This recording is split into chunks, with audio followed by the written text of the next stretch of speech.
Fala, quarto ano. Então, na última aula de ciências que nós tivemos em sala de aula, nós trabalhamos o capítulo 1 e finalizamos. Trabalhamos o capítulo 2, que está falando sobre os pontos cardeais, e fomos até a página 20, né? Estávamos na construção da caixa anular, vocês lembram disso? Nós íamos construir a caixa anular, levamos o material para a sala de aula para fazer essa aula prática. E ainda vamos fazer, se Deus quiser, e Madre Mazarela nos ajudar. E aí, depois eu passei para casa a página 21 e 22, que eram atividades para que vocês construíssem um gnomo. Lembram que era para trazer para a aula do dia 23 de março, mas devido à epidemia, infelizmente, nós fomos barrados.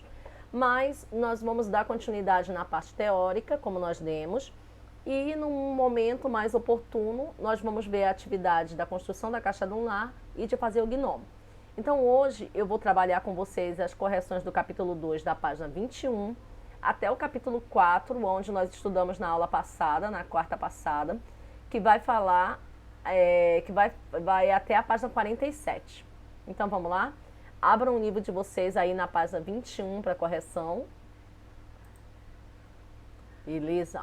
Aqui na página 21, nós vamos ter os pontos cardeais, né? Vou alterar aqui um pouquinho para ficar melhor a visualização para vocês.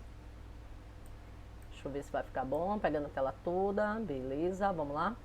Então ele fala que os pontos cardeais são referências universais de localização com base no movimento aparente do Sol, e por isso nós podemos utilizá-lo no mundo inteiro.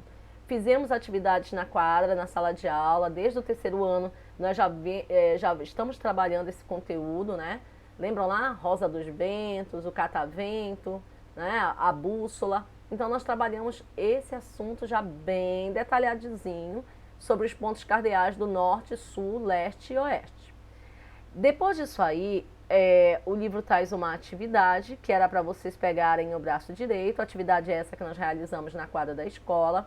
Já respondemos aqui os instrumentos relacionados, né, a isso aqui. Depois, na próxima página, que ela vem falar das invenções. Deixa eu só tirar a professora daqui de cima, beleza, vamos lá. As invenções que auxiliam na localização, nós vimos que as invenções são os mapas, a bússola, a rosa dos ventos, o sistema posicional de GPS. Vimos um vídeo sobre isso aqui. Trabalhamos o registro de viagem, né, dessa atividade. E aí fomos para a próxima página, que está falando sobre os astros e orientação. Lá no sonar, ele mostra que o Sol é o astro que demarca a existência dos dias e das noites em decorrência do movimento.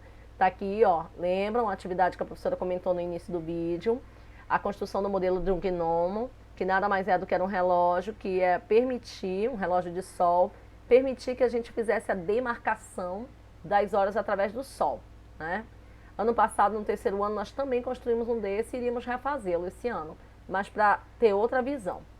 A próxima página traz um registro de conclusão e ele pergunta: o que aconteceu com a sombra do palito de churrasco ao longo do experimento? Vocês irão observar que ela vai mudar de posição e de tamanho, ok? De acordo com a rotação. O número 2 pergunta por que o relógio de sol não pode ser mudado de posição durante o experimento. Porque se o relógio de sol for mudado de posição, as sombras não marcarão o tempo correto. E assim nós não vamos ter um referencial exato do movimento aparentemente do Sol. Por isso que ele não pode ser mexido.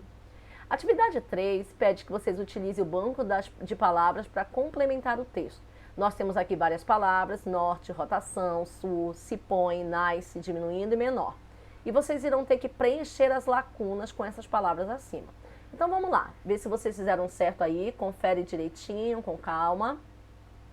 A experiência com o gnomo nos permite constatar na prática o movimento aparente do Sol, que, como já sabemos, é resultado do movimento de rotação. Vejam lá se vocês escreveram a palavra rotação. Próximo. Quando o Sol nasce, a sombra projetada pelo gnomo é a maior possível. Com o passar das horas, essa sombra vai diminuindo, até que por volta do meio-dia a sombra apresenta seu menor tamanho. Em seguida, a sombra volta a aumentar de tamanho conforme as horas do período da tarde vão avançando e ao pôr do sol está bem comprida novamente. Na pequena sombra que conseguimos visualizar ao meio-dia, é possível traçar uma linha que define as direções norte, sul. Ao cortar essa linha, temos as direções leste, onde nasce o sol, né? E o oeste, onde o sol se põe. Então, essas eram as lacunas para serem preenchidas na página 23. Na página 24, ainda no capítulo 3, nós temos o registro de viagem. Nós temos uma pequena história do Gabriel que foi acampar no meio da floresta por alguns dias. Vocês deveriam ler aqui e depois ajudar o Gabriel a pensar como poderia lidar com os sucessivos acontecimentos. No segundo dia de aventura, choveu muito e o mapa de Gabriel acabou molhando, tornando impossível consultá-lo. Por que Gabriel não ficou tão preocupado com isso? Porque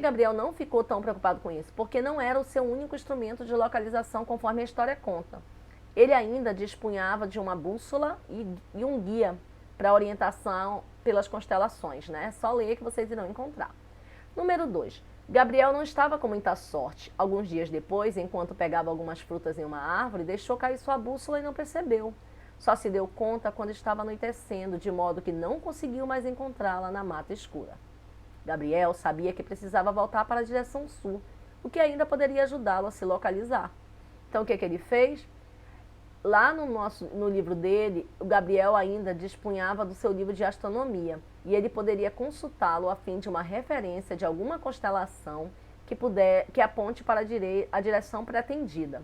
O menino pode ainda tentar lembrar a direção na qual o sol acabou de se pôr, já que assim saberá um dos pontos cardeais, o oeste, facilitando encontrar os demais. A questão número 3, ainda da página 24, pergunta: o dia seguinte amanheceu ensolarado e Gabriel ficou aliviado com isso. Como o sol poderia ajudá-lo? Como Gabriel não tem mais seus instrumentos de localização, que eram o mapa e a bússola, conforme a história, o sol pode ajudá-lo a orientar-se, já que são conhecidos os pontos cardeais referentes às direções do nascer e do pôr do sol. Depois nós temos a experiência do sonar, que isso aqui a gente vai fazer na volta às aulas, tá bom? Que é construindo a bússola artesanal, como é que eu faço. Mas, para os curiosos de plantão, se desejarem fazer em casa, fiquem à vontade, da página 25. E abaixo ele vai pedir que a rolha contendo a agulha que se movimentou, o sentido de qual ponto cardeal ela vai ver. Quando vocês fizerem a experiência e fazerem a bolha rolar aqui no pedaço da rolha, vocês vão perceber que a rolha se movimenta no sentido norte-sul. O capítulo 2 ainda traz o registro de viagem, né? Ele pede que vocês analisem a imagem a seguir. Considerando que o avião apresenta o norte, identifique os meios de transporte presentes nos outros pontos cardeais. Então, nós podemos perceber através dos pontos cardeais que no sul nós temos um balão, no leste nós vamos ter o barco e no oeste a bicicleta. Na segunda imagem, ele mostra a representação do mapa de uma cidade com alguns pontos de referência destacados. Olha lá. O, oeste, N, norte, S, sul e L, leste. Então, a letra A pede: utilizando seu conhecimento da roda dos ventos, escreva nos quadrinhos em branco as abreviaturas dos pontos cardeais correspondentes, tornando como base a escola que está no centro. Então, a partir da escola, vocês iriam determinar o norte, o sul, o oeste e o leste. A letra B pode-se concluir que a igreja, olha lá, pode-se concluir que a igreja é o primeiro a receber os raios de sol pela manhã. Já o banco vai receber pela tarde.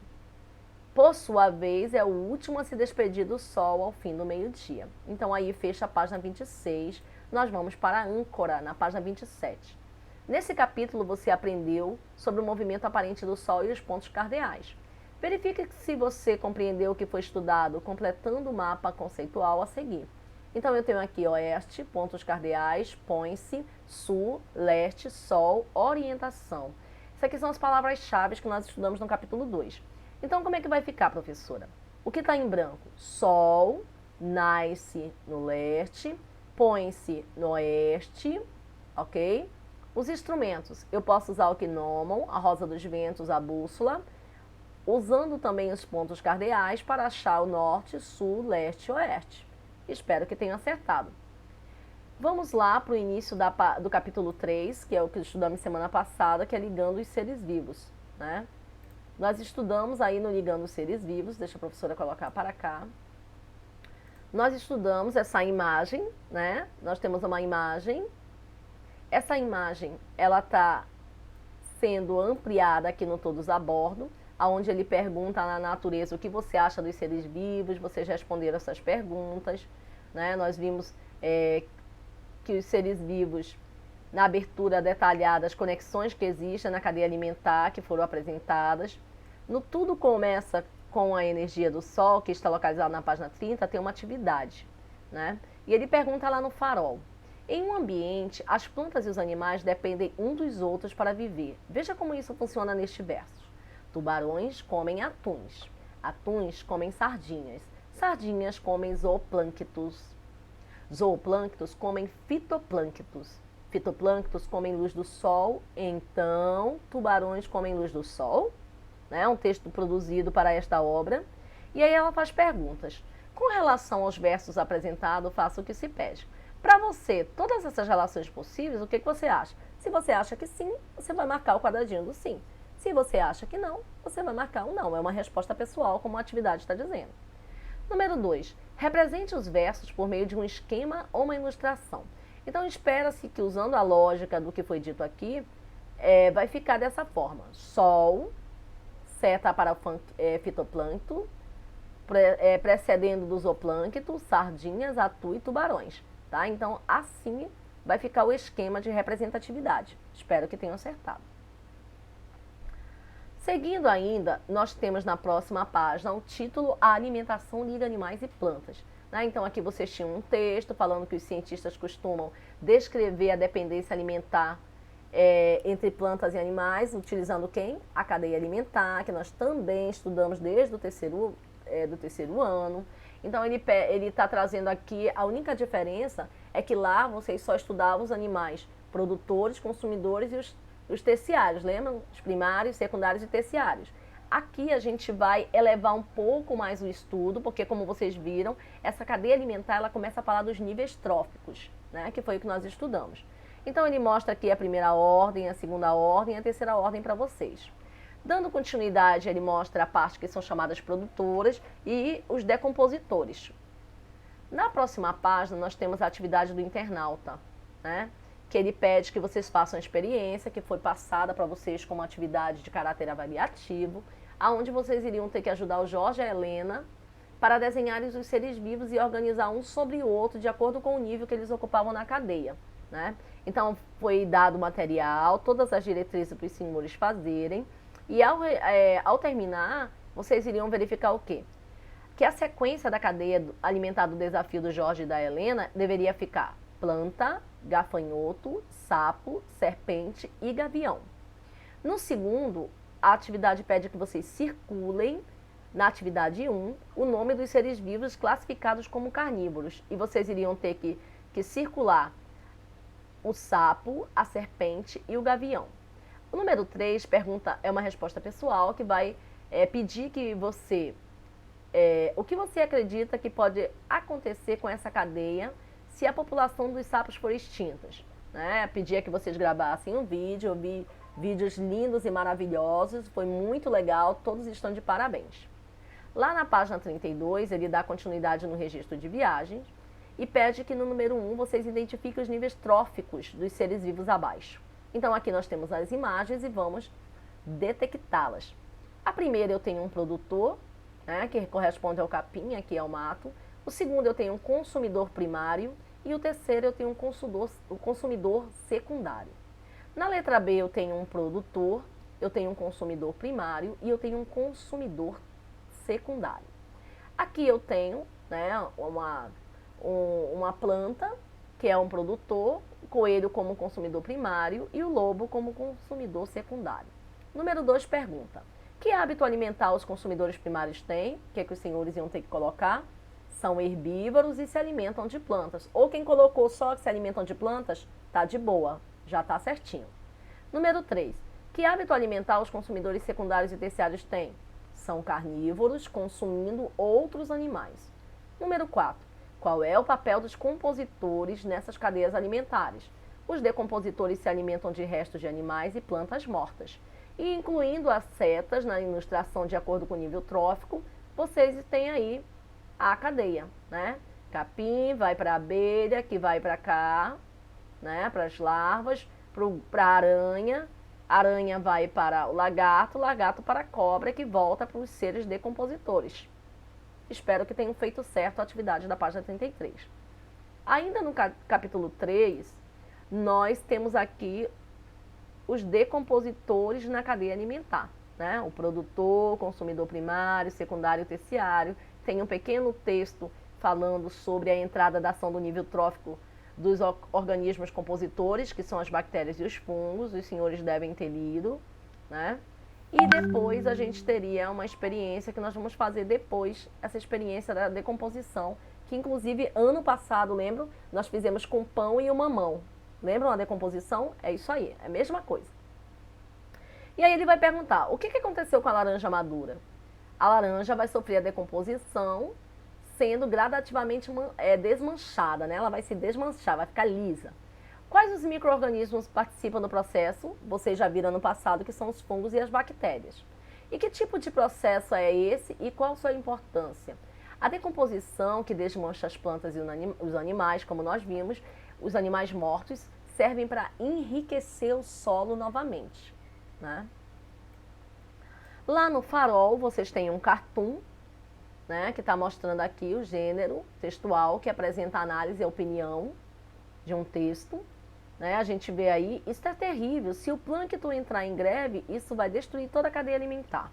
Então ele pergunta, depois da historinha, por que os peixes se mostram preocupados com a situação? Porque o desaparecimento do plâncton comprometerá os demais níveis tróficos da cadeia alimentar aquática. E aqui, por que maneira o plâncton poderia, para você, de que maneira o plâncton poderia entrar em greve? Depois eu vou olhar se vocês responderam isso direitinho. E aqui no próximo, que medidas sustentáveis devem ser tomadas para a proteção do plâncton e de todos os outros componentes da cadeia alimentar aquática? Depois eu vou ver essas respostas, essas duas últimas aqui. No registro de viagem, que está lá na página 37, nós temos a ilustração que representa animais de diferentes ambientes. Oceano, cidade, lago e fazenda. Estão vendo aí? Ele pede que você insira setas referentes à transferência de energia entre os seres vivos de cadeias alimentares da cidade e da fazenda. Então, da cidade, eu vou ter o capim para o gafanhoto, que vai para o pássaro e volta para as bactérias e fungos aqui. E na fazenda, eu tenho capim, bactérias, né? O capim vai para a ovelha, que a ovelha volta para as bactérias. Espero que tenham feito as setinhas certinhas. E a pesquisa e o desenho dos animais que formam as cadeias alimentares em oceanos e lagos, eu vi os desenhos maravilhosos de vocês lá, ficaram lindos. Dando continuidade ao registro de viagem, na próxima página nós temos o número 2. Os seres vivos a seguir compõem uma cadeia alimentar.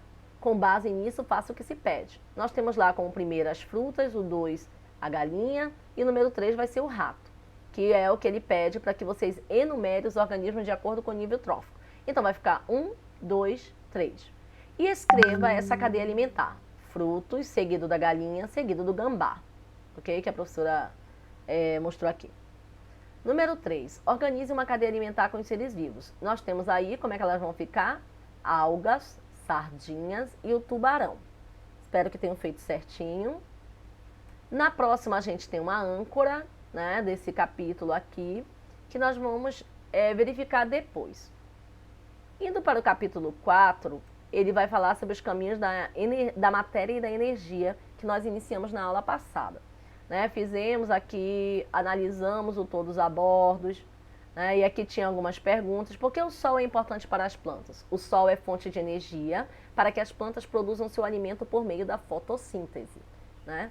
Para você, como a energia liberada do sol chega até o organismo para alimentação? Era uma pergunta pessoal.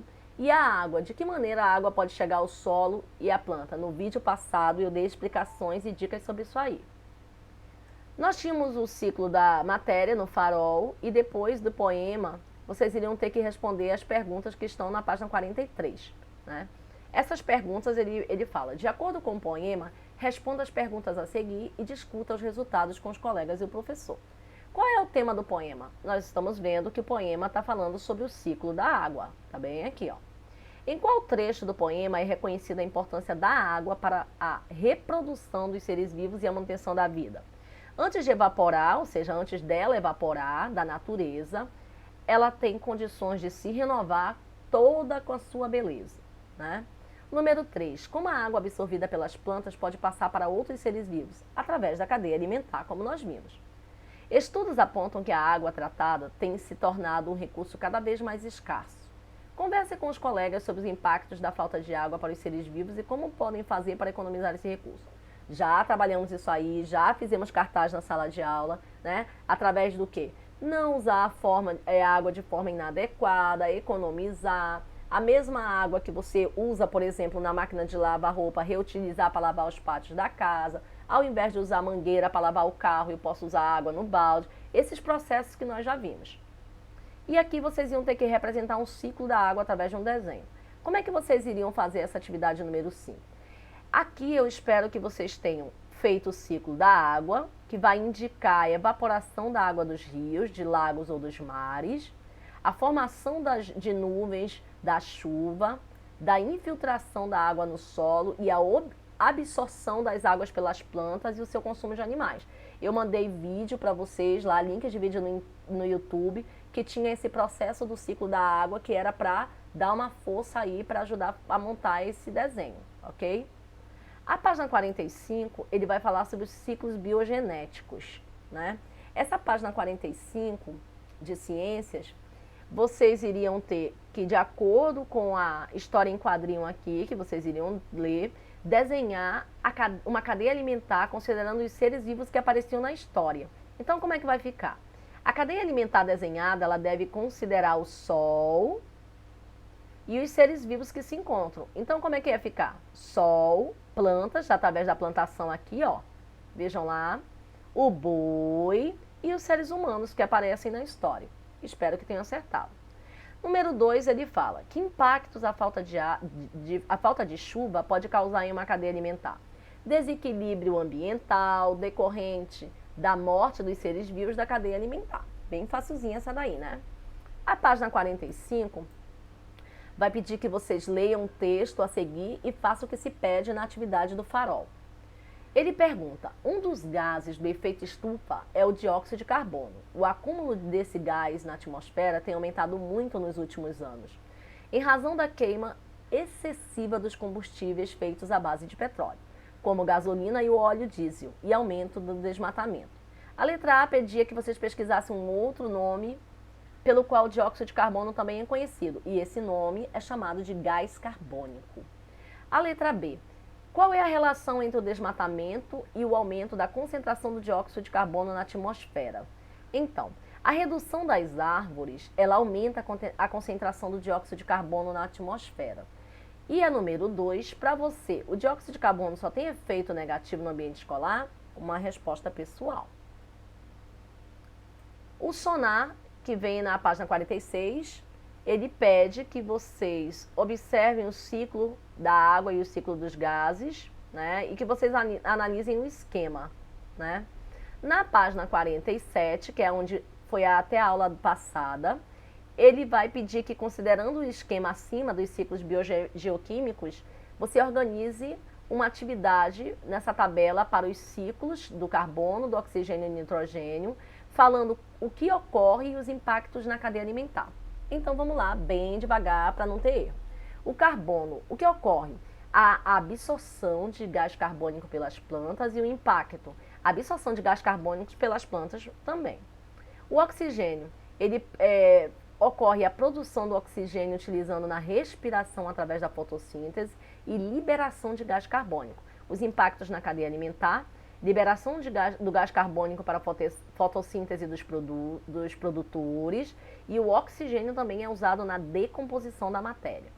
No caso do nitrogênio, o que ocorre? Produção de material nutritivo nitrato, que são nutrientes que enriquecem o solo, e os impactos que ele causa, absorção do nitrato pela planta e absorção do nitrato pelos consumidores, pelos nitratos de consumidores.